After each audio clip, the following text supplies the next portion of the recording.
Ada upaya penanganan dari peristiwa di tahun 2013 tuh, ketika 2014, 2015, 2016 tuh mulailah upaya pembenahan di sekitar Kampung Pulo itu ya, dengan dinormalisasi. Nah, peristiwa ini kan ibaratnya puncak hujan yang menyebabkan banjir itu terjadi dalam skala besar.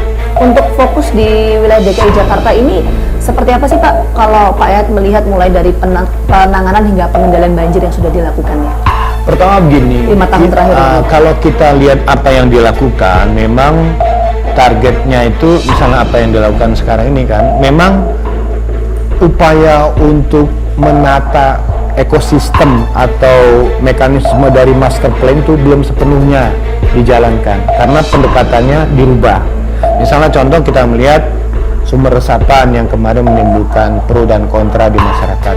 Memang ada bagusnya, pilihan-pilihan yang dilakukan harusnya menunjukkan performance kinerjanya. Misalnya contoh sumber resapan, efektif enggak untuk menghilangkan banjir? Itu kan menjadi perdebatan.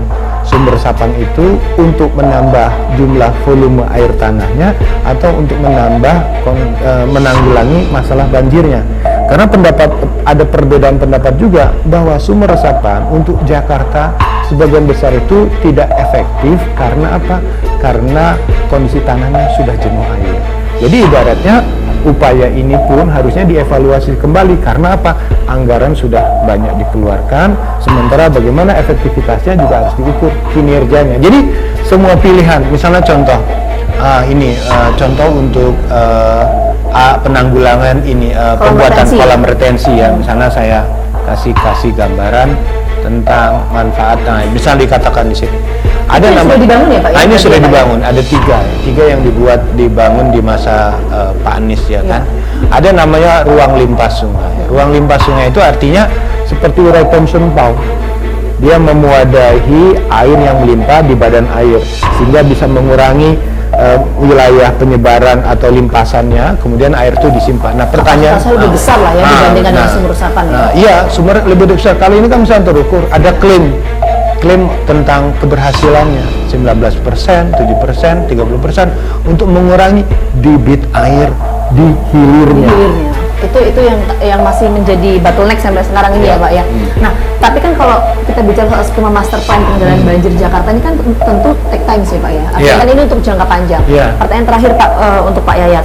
Untuk jangka pendek ini apa yang kemudian bisa dilakukan ya Pak? Karena kalau tadi pembangunan kita butuh waktu 2 bulan, 3 bulan lagi. Nah, kalau jangka pendek sementara potensi cuaca ekstrim masih terus terjadi. Pertama begini. Itu gimana Pak? Pertama satu, untuk jangka pendek untuk langkah kedaruratan. Kan sudah dipetakan berapa jumlah RW di Jakarta yang terendam ya, ada jumlah area terendam. Nah, ada titik-titik tertentu, misalnya di Kemang itu tiba-tiba sebelum hujan datang BMKG sudah konfirmasi peristiwa hujan akan terjadi, standby-kan mobil pompa di situ. Oh, mitigasinya ya?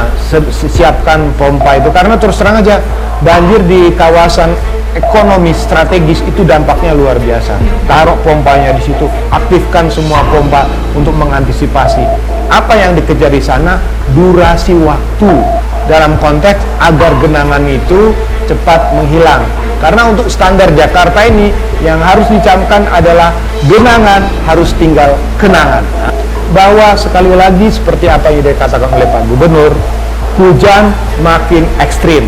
Pertanyaan bagi saya dan bagi semua warga Jakarta adalah kalau hujan yang makin ekstrim, penanganannya sudah ekstrim udah belum? Kalau masih biasa saja mengandalkan ini, lewat kita.